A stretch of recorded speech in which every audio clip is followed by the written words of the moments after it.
Hello everyone. दोस्तों, आज हम लोग इन्वायरमेंट एंड इकोलॉजी का जो सीरीज स्टार्ट किए हैं उसमें आज हम लोग कुछ नए सवालों को देखेंगे। और आज का जो चैप्टर है या आप यूँ कह लीजिए टॉपिक का जो नाम है वो है आपका बायोस्फीयर रिजर्व। तो भारत में जो बायोस्फीयर रिजर्व पाए जाते हैं उनके बारे में आज हम लोग अध्ययन करेंगे। बेसिकली इससे जो संबंधित सवाल आते हैं ना, पहला तो आपका इंपॉर्टेंट ये हो गया कि लोकेशन बेस्ड आते हैं। ओके, पहला जो टाइप की मैं बात कर रहा हूँ, पहला अगर बायोस्फीयर रिजर्व की बात करें तो उसमें जो टाइप होगा आपका लोकेशन बेस होगा। यानी कहने का मतलब ये है कि किसी पर्टिकुलर बायोस्फीयर रिजर्व का नाम दे देगा, वो पूछ लेगा कि किस स्टेट में है। ओके, तो बेसिकली लोकेशन बेस हो गया। सेकंड आपका हो गया year of formation. Year of formation यानी मेरे कहने का मतलब ये है कि वो पर्टिकुलर जो बायोस्फीयर रिजर्व है वो किस साल बना था, यानी किस साल स्थापित किया गया था। ओके, इसके अलावा अगर देखा जाए तो एक आपसे ये सवाल पूछ सकता है, यूनेस्को द्वारा जो स्टार्ट किया गया था, यूनेस्को का मैब प्रोग्राम के तहत कुछ बायोस्फीयर रिजर्व जो है भारत के वो शामिल किए गए थे। मैब प्रोग्रामों को, यूनेस्को का मैब प्रोग्राम था वो चलाया गया था बेसिकली। और वो पूछ लेगा कि मतलब जितने टोटल बायोस्फीयर रिजर्व हैं उनमें से कौन कौन सा जो है वो मैप प्रोग्राम के तहत शामिल किया गया है। ओके, या तो सवाल ऐसे बना लेगा कि कौन इसमें से कौन सा शामिल किया गया है, या तो आपसे ये पूछ सकता है कि इनमें से कौन सा शामिल नहीं किया गया है। ओके, तो बेसिकली इस टाइप के सवाल आते हैं। और इसके अलावा इसके भी ईयर ऑफ इस्टेब्लिशमेंट की बात करता है। ओके, कई सवाल आपको देखने को ऐसे मिलेंगे, ये पूछ लेगा कि ये पर्टिकुलर जो बायोस्फीयर रिजर्व है ये कब मैब प्रोग्राम के तहत शामिल हुआ, तो ये ध्यान आप लोग रखिएगा। ओके, और कुछ सवाल अगर इसकी वैरायटी की बात किया जाए तो इसमें एक वैरायटी और आपकी आ सकती है कि ये जो पर्टिकुलर कोई बायोस्फीयर रिजर्व का नाम दे देगा, वो पूछ लेगा कि ये किस स्पीसीज़ के लिए फेमस है। जनरली बहुत ही अगर पॉपुलर स्पीसीज़ है तभी। ओके, क्योंकि बायोस्फीयर बहुत बड़ा एरिया होता है तो वहाँ पे इतना माइन्यूट लेवल पे पूछना थोड़ा सा मुश्किल हो जाता है। खैर यूपी पीसीएस के हिसाब से देखा जाए तो कुछ भी कर सकते हैं वो लोग। ओके, तो आज का जो टॉपिक है बायोस्फीयर रिजर्व, पहले हम लोग ये समझ लेते हैं सवाल पे आने से पहले कि ये बायोस्फीयर रिजर्व आखिर होता क्या है। ओके, तो एक बहुत ही साधारण डेफिनेशन कह लीजिए या इसकी परिभाषा जो भी आप समझिए, लेकिन बायोस्फीयर रिजर्व की अगर हम लोग बात करें तो दोस्तों बायोस्फीयर रिजर्व बेसिकली एक ऐसा क्षेत्र होता है जहाँ पे नेचर को कंजर्व किया जाता है। नेचर मतलब प्रकृति जो है उसको प्रोटेक्ट किया जाता है। वहाँ इंसान रहते भी हैं और उस पर्टिकुलर एरिया में जो नेचुरल रिसोर्स होते हैं ना उनको वो सस्टेनेबल तरीके से यूज करते हैं। ओके, तो कहने का मतलब मेरे ये है कि बायोस्फीयर रिजर्व वो संरक्षित क्षेत्र होता है या वो प्रोटेक्टेड एरिया होता है जहाँ पे बायोडाइवर्सिटी जो होती है उसका संरक्षण किया जाता है। और साथ ही साथ जो ह्यूमंस होते हैं, मनुष्य होते हैं, उन नेचुरल जो रिसोर्सेज होते हैं या हम लोग जिसे प्राकृतिक संसाधन कह सकते हैं उनको सस्टेनेबल तरीके से उपयोग करें। ओके, तो बेसिकली यही होता है क्या, बायोस्फीयर रिजर्व। और अगर इसके मेन पर्पज की बात किया जाए कि बायोस्फीयर रिजर्व बनाने का मुख्य उद्देश्य क्या होता है, तो बेसिकली इकोसिस्टम को प्रोटेक्ट करने की बात करता है। इसके अंतर्गत वहाँ पे स्पीसीज को कंजर्व करने की बात करता है। इसके साथ साथ अगर देखा जाए तो जेनेटिक जो डाइवर्सिटी होती है, यानी उस पर्टिकुलर लोकेशन में कितने विभिन्न तरीके के भिन्न भिन्न तरीके के जो जीव जंतु पाए जाते हैं उनकी जो डाइवर्सिटी होती है उसी को जेनेटिक डाइवर्सिटी कहते हैं, तो उनको भी कंजर्व करने की बात करता है। ओके, तो पहला पॉइंट तो यही आप समझिए कि कंजर्वेशन की बात करता है किस किस के, तो आप इकोसिस्टम की बात कर सकते हैं, वहाँ पे जो स्पीसीज पाए जाते हैं उनकी बात कर सकते हैं, या वहाँ पे जो जेनेटिक डाइवर्सिटी होती है उनके कंजर्वेशन की बात कर सकते हैं। ओके, अगर इसके दूसरे पर्पस की बात करें तो सतत विकास को बढ़ावा देना, यानी कहने का मतलब है कि जो भी वहाँ पे डेवलपमेंट हो रहा है, चाहे वो इकोनॉमिक हो चाहे वो सोशल डेवलपमेंट हो, उसको सस्टेनेबल तरीके से विकसित किया जाए। ओके, इसके बाद अगर हम लोग इसके तीसरे पर्पज की बात करें तो तीसरा पर्पज में अगर हम लोग देखें तो बेसिकली यहाँ पे साइंटिफिक रिसर्च किया जा सकता है, यहाँ पे शिक्षा और निगरानी किया जा सकता है। तो बेसिकली जहाँ पे वो स्पीसीज पाए जाते हैं उस बायोस्फीयर रिजर्व में उनकी बात करता है। ओके, तो बेसिकली अगर देखा जाए तो मोटे तौर पे तीन इसके मेन पर्पज आपको मैंने बता दिया। बायोस्फीयर रिजर्व होता क्या है मैंने आपको वो बता दिया, और कुछ मैंने आपको किस तरीके के सवाल आते हैं या आने की उम्मीद होती है उसको मैंने बता दिया। ओके, तो अब हम लोग शुरू करते हैं आज के टॉपिक का पहला सवाल। आज का जो पहला सवाल है स्टूडेंट वो कह रहा है कि biosphere reserve just a minute, ये pen okay. Biosphere reserve are areas to preserve, यानी जो बायोस्फीयर रिजर्व होता है वो जो एरिया होता है वो क्या प्रिजर्व करता है। तो अभी अभी मैंने आपको बताया कि बेसिकली इसको कंजर्व करने की बात कहते हैं, यानी कंजर्वेशन ऑफ क्या क्या, इकोसिस्टम,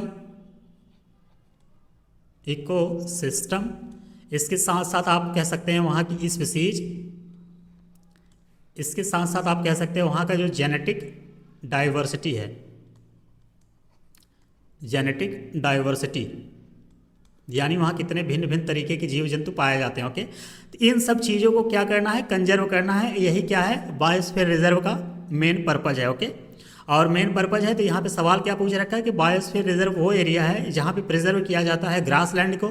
नहीं, बिल्कुल सिर्फ ग्रासलैंड की बात करेंगे तो नहीं। एग्रीकल्चरल प्रोड्यूस की बात करें, यानी जो खेती से पैदा होने वाली चीज़ है, पैदावार जो है उसको प्रिजर्व किया जाता है। तो बायोस्फीयर में सिर्फ यही नहीं होता है। एटमॉस्फेरिक बैलेंस की बात करें, एटमॉस्फेरिक सिर्फ बैलेंस की अगर बात किया जाए तो ये भी नहीं होगा।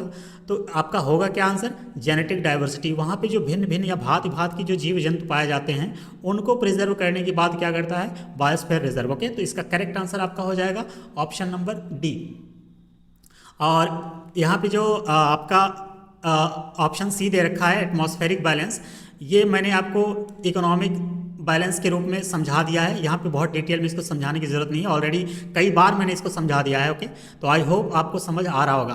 अगले सवाल पे चलते हैं। अगला सवाल कह रहा है स्टूडेंट कि विच one of the following pair is correctly matched. यहाँ पे ये सवाल आपके लिए बहुत फैक्चुअल है, इसको आप लोग नोट्स में कहीं लिख लीजिएगा। ओके, शॉर्ट नोट्स जो मैंने आपको बताया है कि 3-4 पेज में प्रीलिम से पहले आपके पास होना चाहिए, वहीं पे आप एक इस नोट्स को उतार लीजिएगा। मैं जो भी आपको बता रहा हूँ उसको आप सीरियसली उसको कहीं ना कहीं लिख लीजिएगा। ओके, तो यहाँ पे कह रहा है कि कौन सा करेक्टली मैच्ड है। ओके, तो एक तरफ आपको कुछ टर्म दे रखा है, यहाँ पे बाएं साइड आपको टर्म दे रखा है, और उसको पहली बार किसने यूज किया था या उसे किसने कॉइन किया था उसकी बात कर रहा है। ओके, तो पहला जो ऑप्शन दे रखा है बायोस्फीयर रिजर्व। अगर बायोस्फीयर रिजर्व की बात किया जाए स्टूडेंट, तो बायोस्फीयर रिजर्व को सबसे पहली बार यूज किया था एडवर्ड स्विस। ओके, ये तो बिल्कुल आपका करेक्ट है। ओके, इकोसिस्टम की अगर हम लोग बात करें, इकोसिस्टम की बात करें तो इकोसिस्टम में एपीडी कैंडोल साहब का ऑप्शन दे रखा है, जो कि ये गलत है। इकोसिस्टम की अगर हम लोग बात करें तो इकोसिस्टम में आप एजी टांसले साहब थे। ओके, कौन थे जो पहली बार आप कह लीजिए कि यूज किए थे ये टर्म को, एजी टांसले।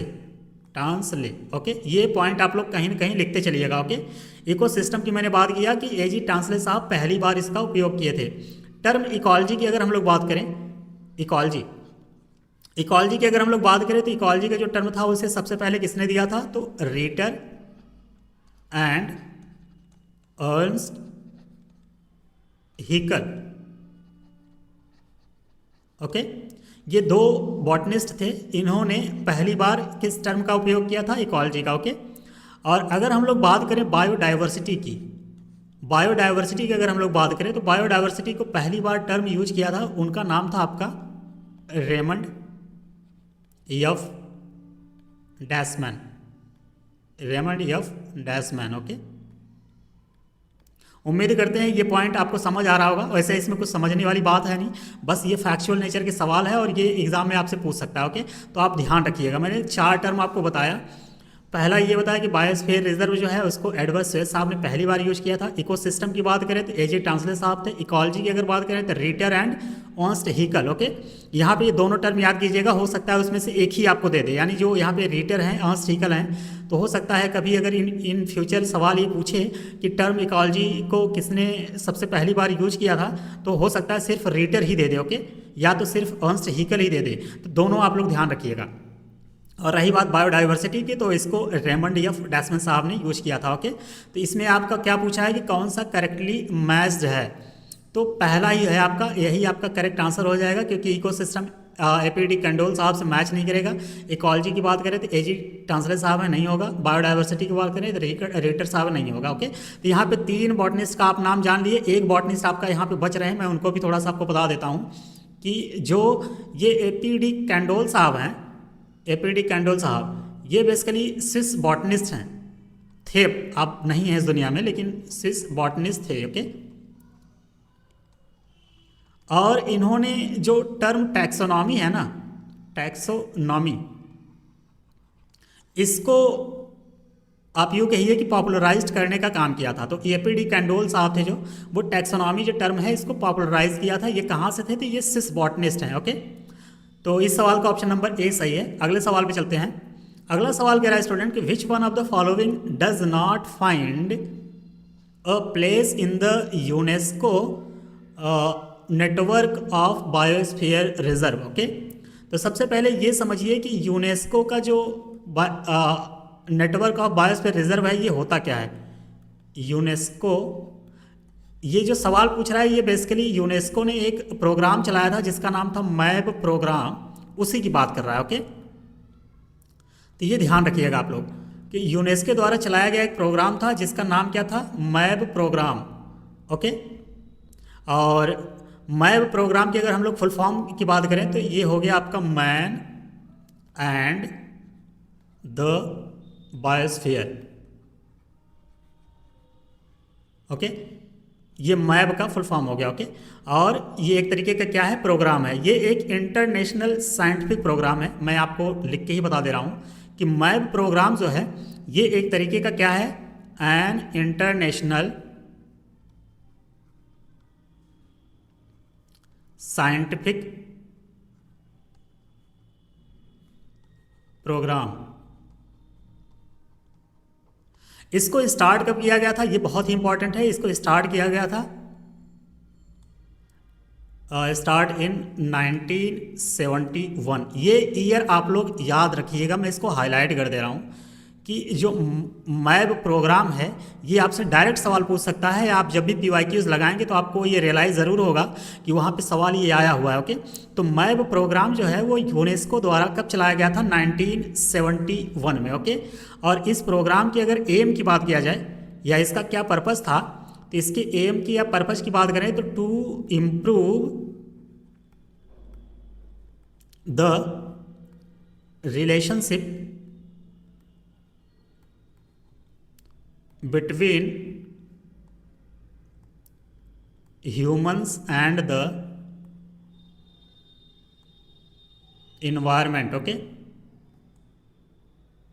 यानी मेरे कहने का मतलब है कि जो मैप प्रोग्राम यूनेस्को द्वारा चलाया गया था 1971 में, ये एक तरीके का साइंटिफिक प्रोग्राम था और इसका जो पर्पस था वो ह्यूमन और जो इन्वायरमेंट थे उसके रिलेशनशिप को इम्प्रूव करना था। ओके, बेसिकली तो सवाल क्या पूछ रहा है कि विच one of the following does not find a place in the UNESCO network of biosphere reserve. यानी अगर आज के समय में देखा जाए स्टूडेंट, करंट टाइम में अगर देखा जाए तो टोटल 18 बायोस्फीयर रिजर्व हैं भारत में। ओके, टोटल कितने हैं? 18, 18 क्या है? Biosphere reserve.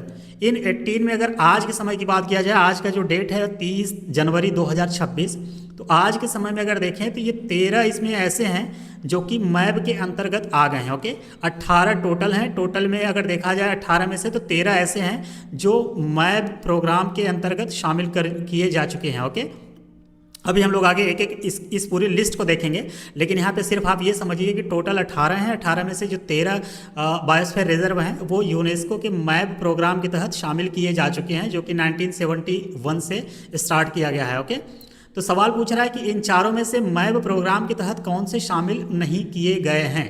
ओके, तो एक एक करके हम लोग यहाँ पे देख लेते हैं। इसका अगर सुंदरबन की बात किया जाए तो ये किया जा चुका है, और अगर ये गल्फ ऑफ मन्नार की बात किया जाए तो ये भी किया जा चुका है। नीलगिरी की बात किया जाए तो ये सबसे पहला था ही। ओके, यानी फर्स्ट जो बायोस्फीयर रिजर्व था भारत का जो कि मैप प्रोग्राम के तहत शामिल किया गया था तो आपका नीलगिरी ही था। ओके, तो बचा एक कौन? Run of Kutch. Run of Kutch जो था वो शामिल नहीं किया गया है। ओके, तो इसका करेक्ट आंसर आपका ऑप्शन नंबर सी हो जाएगा। ओके, थोड़ा सा हम लोग जो बायोस्फीयर रिजर्व हैं भारत में उनकी थोड़ी सी लिस्ट देख लेते हैं। उनके साथ साथ हम ये भी देख लेते हैं कि वो कब बने थे। इनके साथ साथ ये भी देख लेते हैं कि जो मैप प्रोग्राम के तहत कितने शामिल किए जा चुके हैं उनके नाम को भी देख लेते हैं। ओके, तो थोड़ा सा इस पर हम लोग टाइम स्पेंड करते हैं क्योंकि ये थोड़ा सा इंपॉर्टेंट है। अगर बायोस्फीयर रिजर्व से सवाल आएगा तो इसी में से ज़्यादातर आपको देखने को मिल जाएगा। तो टोटल मैंने आपको बताया स्टूडेंट कि जो बायोस्फीयर रिजर्व हैं भारत में कितने हैं? 18। ओके, तो मैं यहाँ पे लिख दे रहा हूँ टोटल 18 हैं। और यहाँ पे जो ये राइट साइड आपको दिख रहा है, ये आपका मैप प्रोग्राम के तहत जो शामिल किए गए हैं उनकी बात हो रहा है। MAB, just a minute, okay, MAB programme के तहत जो शामिल किए गए हैं उनकी बात कर रहा है। तो पहले हम देख लेते हैं 18 हैं कौन कौन से। यहाँ पे पहला आप देखिए कोल्ड डिजर्ट की बात कर रहा है, जो कि हिमाचल प्रदेश में है। लोकेशन आप लोग जरूर ध्यान में रखिएगा, क्योंकि ये लोकेशन हो सकता है एग्जाम में पूछ ले। ओके, तो कोल्ड डिजर्ट आपका कहाँ पे है, ये हिमाचल प्रदेश में है, पहला हो गया। नंदा देवी की अगर हम लोग बात करें तो नंदा देवी आपका उत्तराखंड में है। इसके बाद रन ऑफ कच्छ, क्या रन ऑफ कच्छ, ये कहाँ पे है, तो गुजरात में है, ये तीसरा हो गया। पंचमढ़ी की बात करें तो ये चौथा हो गया, जो कि एमपी में है। इसी के साथ साथ आप देखिए यहाँ पे एक और दे रखा है पन्ना, पन्ना बायोस्फीयर रिजर्व भी एमपी में है, यानी बेसिकली एमपी में दो हैं, पंचमढ़ी है और पन्ना है। ओके, फिर आगे आप आते चलिएगा तो अचनाकमर अमरकंटक की अगर बात करें तो ये आपका छत्तीसगढ़ और मध्य प्रदेश दोनों जगह फैला हुआ है, ये 6 नंबर हो गया। नीलगिरी की अगर बात करें तो नीलगिरी आप यूँ समझिए कि केरला में भी फैला हुआ है, केरला के साथ साथ ये तमिलनाडु में फैला हुआ है, इसके साथ साथ ये कर्नाटका में है। तो सिर्फ कर्नाटका में नहीं है, ये केरला में भी है, केरला के साथ साथ ये तमिलनाडु में भी है। ओके, तो ये हो गया आपका 7वें नंबर का। अगस्त्य मलाई की बात किया जाए तो ये तमिलनाडु और केरला में है। अगस्त्य मलाई ज़्यादातर आपको देखेंगे तो केरला में फैला हुआ है। जब भी एग्जामिनर सवाल बनाता है तो मोस्ट चांस है कि 90% वो अगस्त्य मलाई को केरला के साथ मैच करने को दे देगा। ओके, लेकिन इन केस अगर केरला अब्सेंट है आपके ऑप्शन में तो आप तमिलनाडु के साथ जा सकते हैं। ओके, तो ये 8वां नंबर का हो गया। 9वें नंबर पे अगर हम लोग आए तो गल्फ ऑफ मन्नार, जो कि तमिलनाडु पे है, तमिलनाडु में ये कोस्टल वाले एरिया में है। शेषाचलम की बात करें तो ये आपका 10वें नंबर का है, ये है कहाँ, तो ये आंध्र प्रदेश में। ये कन्फ्यूजन वाली स्थिति होती है, तो शेषाचलम को आप लोग थोड़ा सा ध्यान में रखिएगा।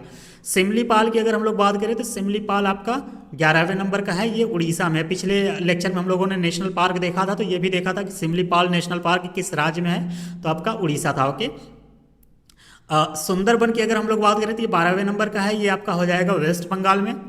नोकरेक की अगर हम लोग बात करें तो ये भी थोड़ा कंफ्यूजिंग है, तो नोकरेक आपका है कहाँ, मेघालय में। ये पॉइंट आप लोग ध्यान में रखिएगा। ओके, यहाँ पे आइए ऊपर की तरफ, नॉर्थ ईस्ट की तरफ, तो दिहांग एंड दिबांग की बात करें तो ये अरुणाचल प्रदेश में, ये आपका 14th हो गया, 14वें नंबर का। ओके, फिर अगर हम लोग बात करें असम में, असम में 2 हैं, एक तो हो गया 15वें नंबर पे आपका मानस, एक हो गया 16वें नंबर पे आपका दिब्रू सैखोवा। ये दोनों कहाँ पे हैं, तो ये दोनों आपके असम में है। ओके, इसके बाद ये आप आइए यहाँ पे कंचनजंगा की बात करें तो ये 17वें नंबर का हो गया, ये है कहाँ, कंचनजंगा। तो ये पिछले वाले लेक्चर में मैंने आपको बताया था, यूनेस्को ने इसे मिक्स्ड कैटेगरी में वर्ल्ड हेरिटेज साइट में इसको घोषित मतलब शामिल कर लिया था, तो ये सिक्किम में है। ओके, एक बच गया 18वां आपका है ग्रेट निकोबार, जो कि एकदम अंडमान निकोबार जो आइलैंड है, आप दाहिने साइड एकदम राइट नीचे की तरफ आएंगे तो यहाँ पे ग्रेट निकोबार लिखा हुआ है, ये आपका 18th नंबर हो गया। ओके, ये तो हो गया पूरा लिस्ट, 18 है टोटल, जो मैंने आपको एक एक करके काउंट करके बता दिया। ओके,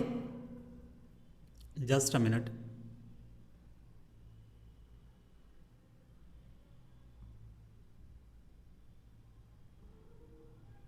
ओके, अब हम लोग बात कर लेते हैं स्टूडेंट, थोड़ा सा ये टेक्निकल इशू आ रहा था। हाँ, तो ये टोटल मैंने आपको 18 बता दिए हैं। अब 18 में से जो 13 हैं वो मैप प्रोग्राम के तहत शामिल किए जा चुके हैं भारत में। ओके, तो अगर एक एक करके हम लोग देखते हैं तो सन 2000 में सबसे पहली बार नीलगिरी को शामिल किया गया था, कब, 2000 में। ओके, 2001 की अगर हम लोग बात करें, 2001 में, जस्ट अ मिनट, तो 2001 की अगर हम लोग बात करें तो 2001 में 2 शामिल किए गए हैं, एक है आपका सुंदरबन और एक है गल्फ ऑफ मन्नार। इसके साथ साथ आप लोकेशन को भी ध्यान देते चलिएगा। नीलगिरी की बात करें तो ये तमिलनाडु, केरला और कर्नाटका मैंने आपको बता दिया। सुंदरबन की बात करें तो ये वेस्ट बंगाल में है, ये मैनग्रोव्स के लिए काफ़ी फेमस है, जो कि दुनिया का सबसे बड़ा मैनग्रोव्स यहाँ पे पाया जाता है। गल्फ ऑफ मन्नार की बात करें तो ये तमिलनाडु में, अभी मैंने आपको बताया कोस्टल एरिया में है। फिर इसके बाद अगर देखें तो 2004 में नंदा देवी को शामिल किया गया, जो कि उत्तराखंड में है। 2009 में 3 शामिल किए गए हैं। 2009 में कौन कौन से, नोकरेक जो कि मेघालय में है, 2009 में ही सिमलीपाल जो कि उड़ीसा में है इसको शामिल किया गया।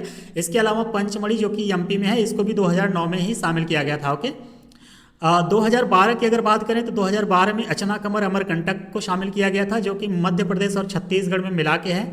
2013 की बात करें तो ग्रेट निकोबार जो कि अंडमान निकोबार आइलैंड में एक ये आइलैंड है, वहाँ पे 2013 में इसको शामिल किया गया था। 2016 की बात करें तो अगस्त मलाई है जो कि केरला और तमिलनाडु दोनों जगह फैला हुआ है, तो 2016 में इसको शामिल किया गया था। 2018 में कंचनजंगा जो कि सिक्किम में है इसको शामिल किया गया था। 2020 में पन्ना को शामिल किया गया था जो कि मध्य प्रदेश में है। जो अभी करंट टाइम में लेटेस्ट यानी जो 13th है, 13th आपका कौन सा है, ये कोल्ड डेजर्ट है। कोल्ड डेजर्ट है कहाँ, तो ये आपका हिमाचल प्रदेश में है। अभी अभी ये लेटेस्ट, अगर लेटेस्ट आपसे पूछ ले कि वो कौन सा बायोस्फीयर रिजर्व है जिसे मैप प्रोग्राम के तहत शामिल किया गया है सबसे लास्ट में, तो आपका आंसर हो जाएगा कोल्ड डेजर्ट। ओके, ये 13वें नंबर पे है मैप प्रोग्राम के तहत, और ओवरऑल ये हिमाचल में पाया जाता है। और फाइनली अगर ओवरऑल देखा जाए तो टोटल बायोस्फीयर रिजर्व इंडिया में 18 हैं, उनमें से एक है। ओके, तो उम्मीद करते हैं ये लिस्ट आपको थोड़ा सा समझ में आई होगी। ओके, मैंने 18 बायोस्फीयर रिजर्व का नाम लिया, इसके साथ साथ मैंने 13 बायोस्फीयर रिजर्व जो कि मैप प्रोग्राम के तहत शामिल हुए हैं उनको मैंने आपको ईयर वाइज बता दिया है। ये जो स्लाइड है ये आपके लिए बहुत ज़्यादा इंपॉर्टेंट है क्योंकि यहाँ से सवाल आपको देखने को मिल जाते हैं। ओके, अब हम लोग चलते हैं अगले सवाल की तरफ। अगला सवाल है स्टूडेंट, क्वेश्चन नंबर 4 क्या कह रहा है कि विच one of the following is regarding area the largest UNESCO approved biosphere reserve of India.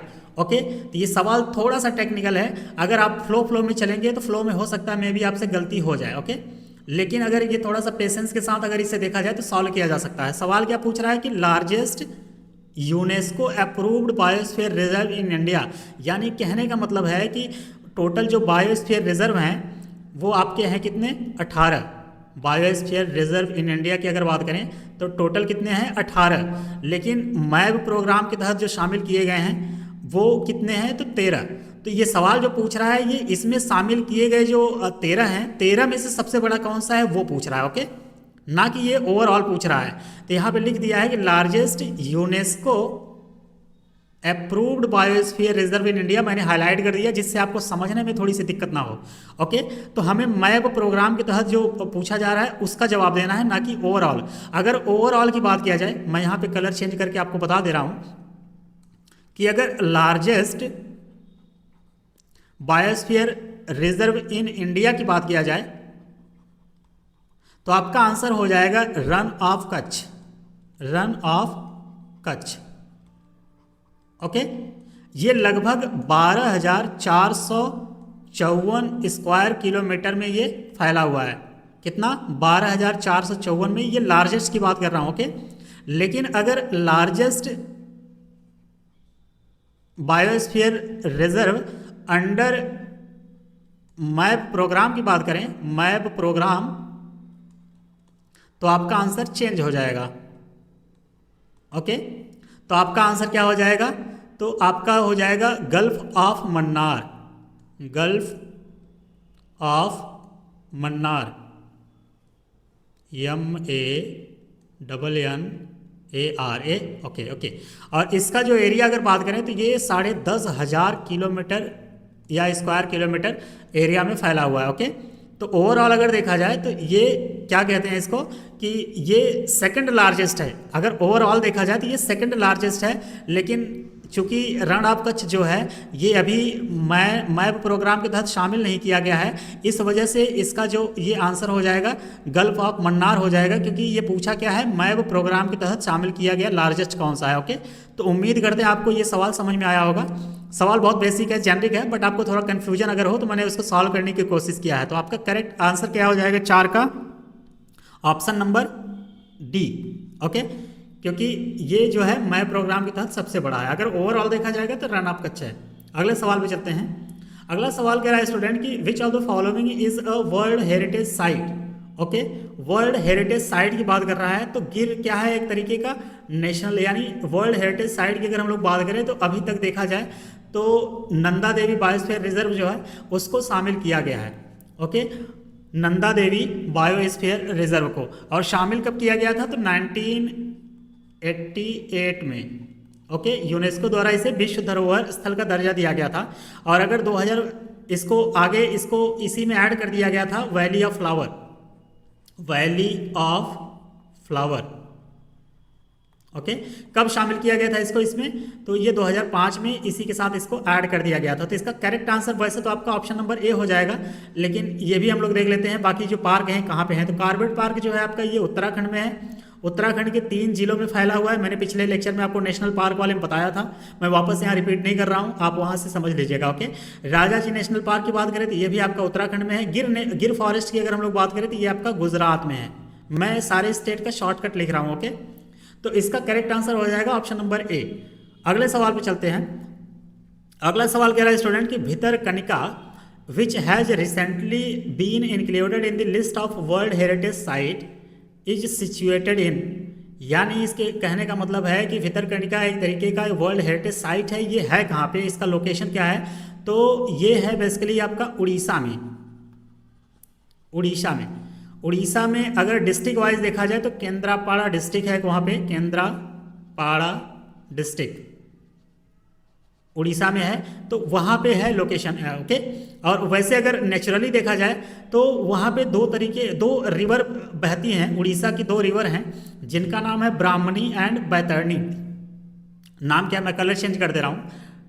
उन रिवर का नाम है ब्राह्मणी, एक का नाम है ब्राह्मणी और दूसरे का नाम है आपका बैतरणी। ये क्या है, रिवर है, कहाँ पे बहती हैं, उड़ीसा में।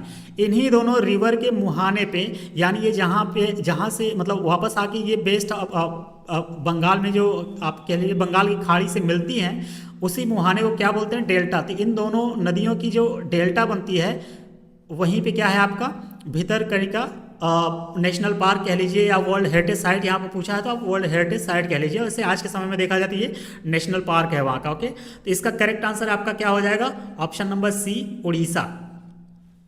अगले सवाल पे चलते हैं। अगला सवाल कह रहा है स्टूडेंट कि 2 लिस्ट दे रखा है और उनको मैच कराने की बात कर रहा है उनके इस्टेब्लिशिंग ईयर की, यानी वो कब इस्टेब्लिश किए गए थे या कब सेटअप किए गए थे। ओके, तो उनको मैच कराने की बात कर रहा है। तो नीलगिरी ये पहला है, सबसे पहला है, इसको आप लोग ध्यान में रखिएगा क्योंकि मैं बार बार इस पर जोर दे रहा हूँ कि अगर कभी आपसे मैचिंग का सवाल आएगा तो मे भी चांसेस है 80% कि वहाँ पर नीलगिरी हो, क्योंकि यही ऐसा बायोस्फीयर रिजर्व है जो कि भारत में पहला स्थापित किया गया था। इसका ईयर आपको बिल्कुल याद होना चाहिए। 1986 में नीलगिरी को एज बायोस्फीयर साइट घोषित किया गया है। ओके, नंदा देवी की अगर हम लोग बात करें तो नंदा देवी जो है आपका 1988 में है। मैं मैच ही करा देता हूँ। नीलगिरी कब है, 1986 में। अगर एक का हम 4 से मैच कराते हैं तो एक ही से तो आपका आंसर आ गया। बहुत ईजी सवाल हो जाएगा। अगर आपको पहला ही आ रहा है तो आपके लिए ये सवाल बहुत ईजी है।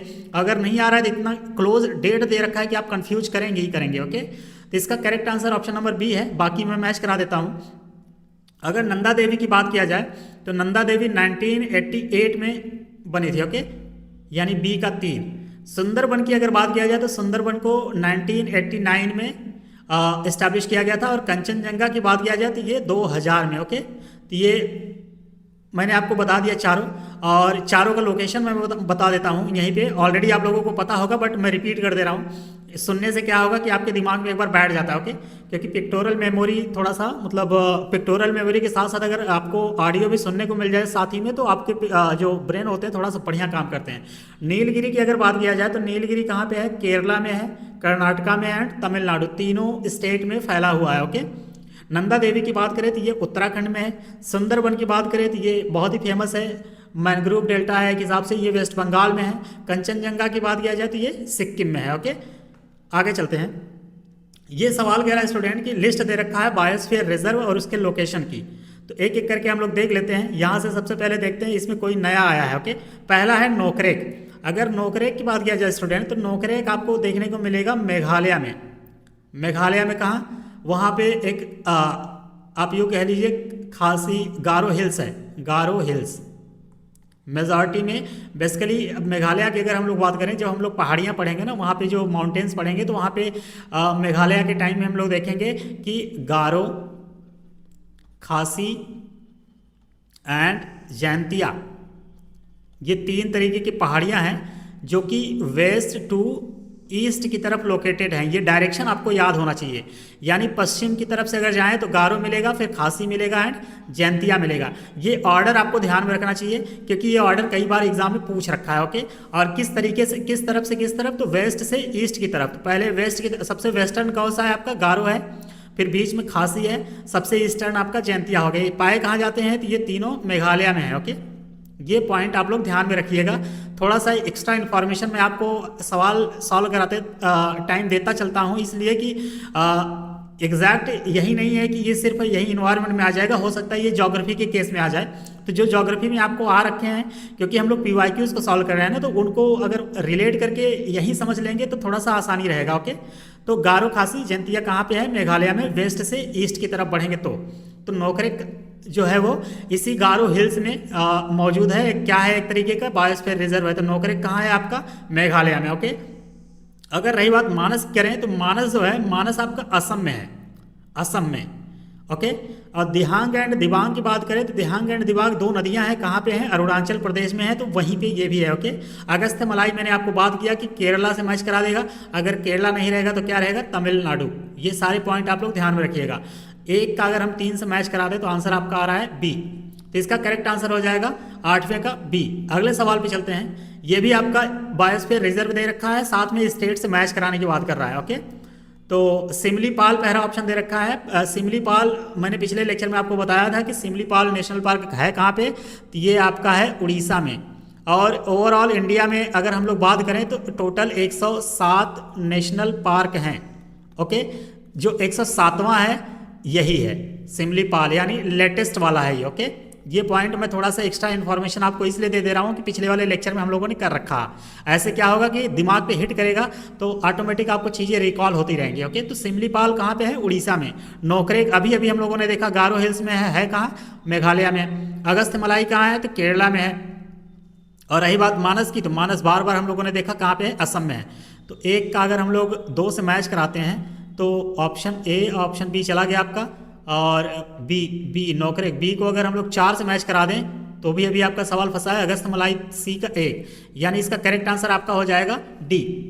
ओके, अगले सवाल पे चलते हैं। अगला सवाल स्टूडेंट फिर वही दे दिया है, बायोस्फीयर रिजर्व दिया है, किस स्टेट में है वो दे दिया है।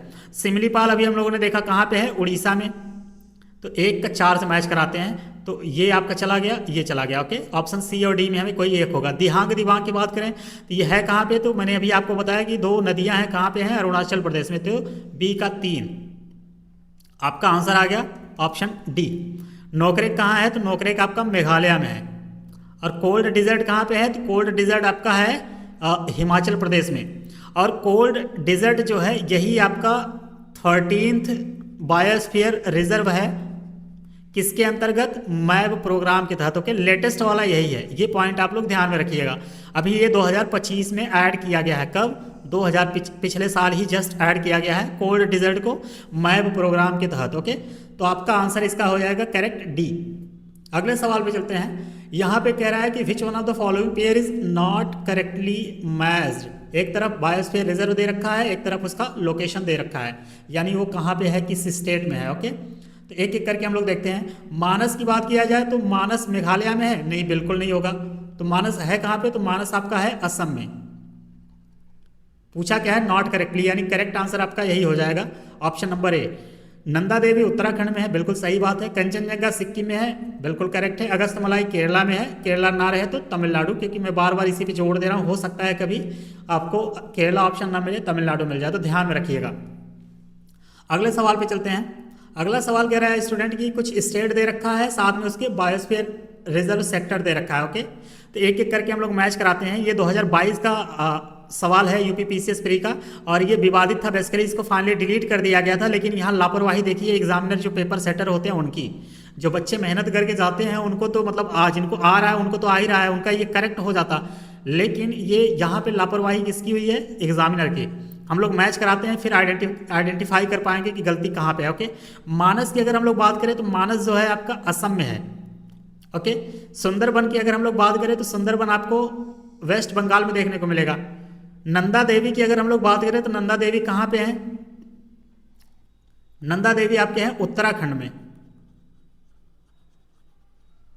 ओके, और पंचमढ़ी की बात करें तो पंचमढ़ी हम लोगों ने देखा कि मध्य प्रदेश में। ओके, अब यहाँ पे देखिए एग्जामिनर ने क्या सेट किया है, उत्तर प्रदेश।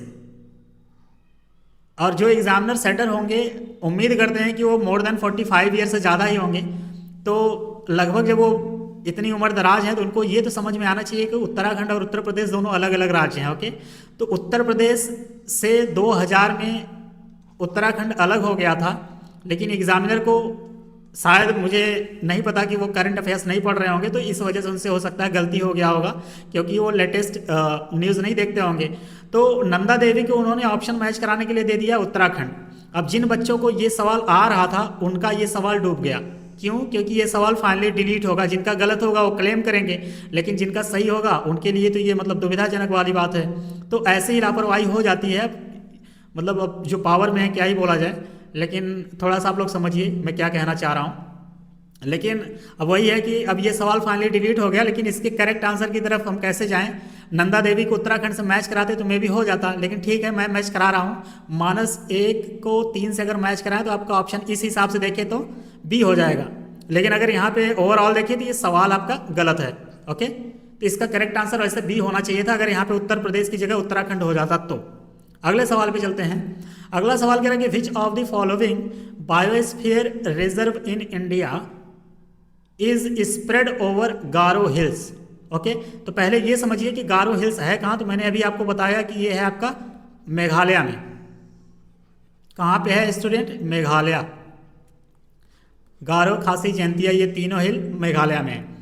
अब मेघालय में है तो जो ऑप्शन यहाँ पे मेघालय होगा उसी पे मतलब ये सवाल जाएगा। तो नोकरेक की बात करें तो नोकरेक कहाँ है? मेघालय में। इसका मतलब ये है कि ऑप्शन ए ही इसका करेक्ट हो गया। ओके, अगस्त मलाई की बात करें तो ये आपका केरला में है। केरला के साथ कहाँ है? तमिलनाडु में है। दिहांग दिबांग की बात करें तो ये आपका अरुणाचल प्रदेश में है। अरुणाचल प्रदेश। नंदा देवी की अगर हम लोग बात करें तो नंदा देवी कहाँ है? उत्तराखंड में। ओके, तो जब ये अलग अलग स्टेट में है और गारो हिल्स अगर आपको पता है कि मेघालय में है तो आप सीधे करेक्ट आंसर की तरफ पहुंच जाएंगे। ओके, तो इसका करेक्ट आंसर आपका ऑप्शन नंबर ए हो।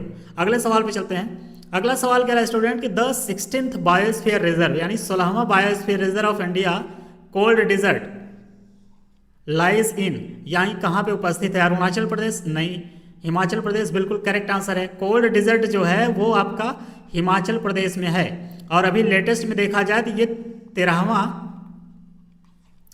मैप प्रोग्राम के तहत बायोस्फीयर रिजर्व घोषित किया गया है। ओके, 13 2025 में। ओके, तो इसका करेक्ट आंसर आपका हो जाएगा ऑप्शन नंबर बी। 16वां के बाद आप 17वां भी जान लीजिए। 17वां कौन था? 17वां था आपका शेषाचलम हिल्स।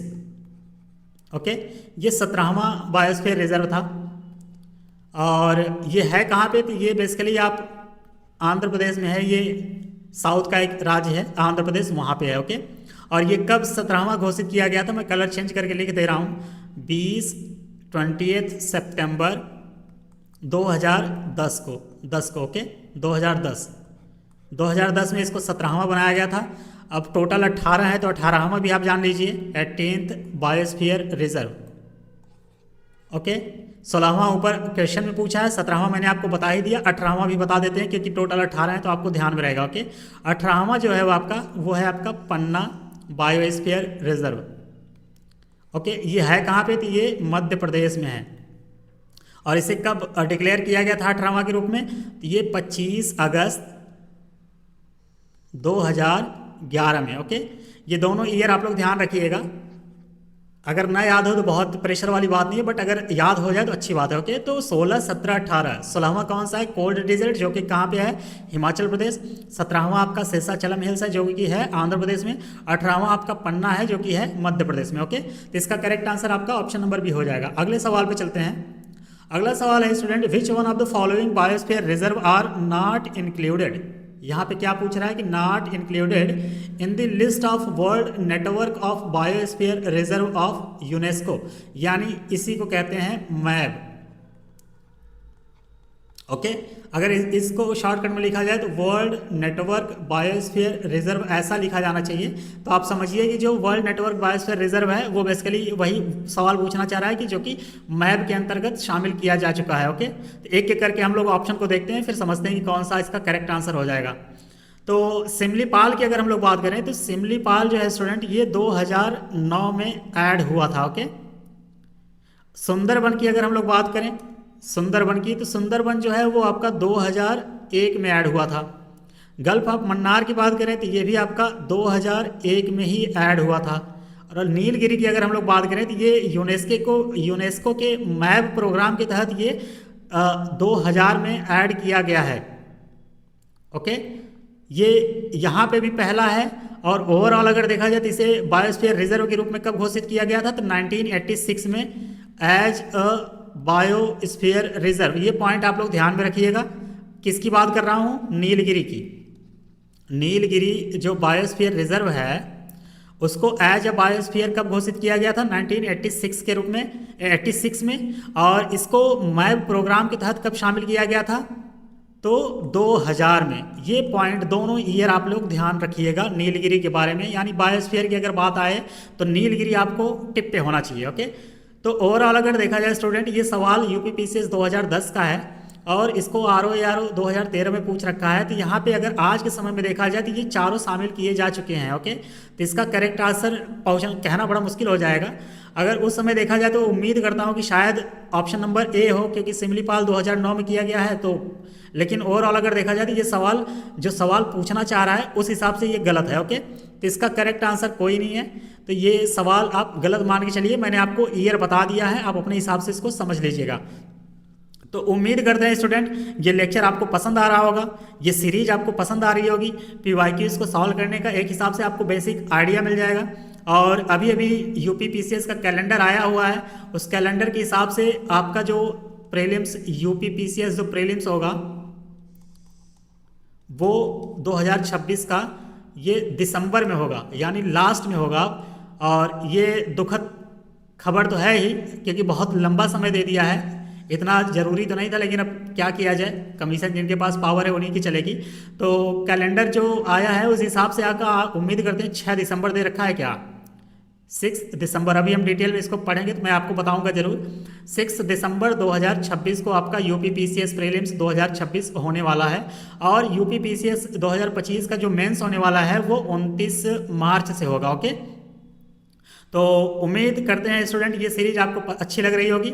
और अगर अच्छी लग रही है तो आप कमेंट में जाके अपना कुछ ना कुछ जो भी आपको सजेशन देना है प्लीज़ आप दीजिएगा मुझे, कि ये सीरीज किस तरीके से मॉडिफाई करना है, क्या इसमें मतलब चेंज करना है, या मैं कुछ लैग कर रहा हूँ तो उसको कैसे इम्प्रूव करना है, साउंड क्वालिटी कैसी है। ओके, तो आप सभी लोग यहाँ तक बने रहें, इसके लिए आप सभी का बहुत बहुत शुक्रिया। मिलते हैं फिर किसी नए लेक्चर के साथ और कुछ अच्छे से सवालों के साथ। ओके, तब तक के लिए आप सभी को बहुत बहुत शुक्रिया।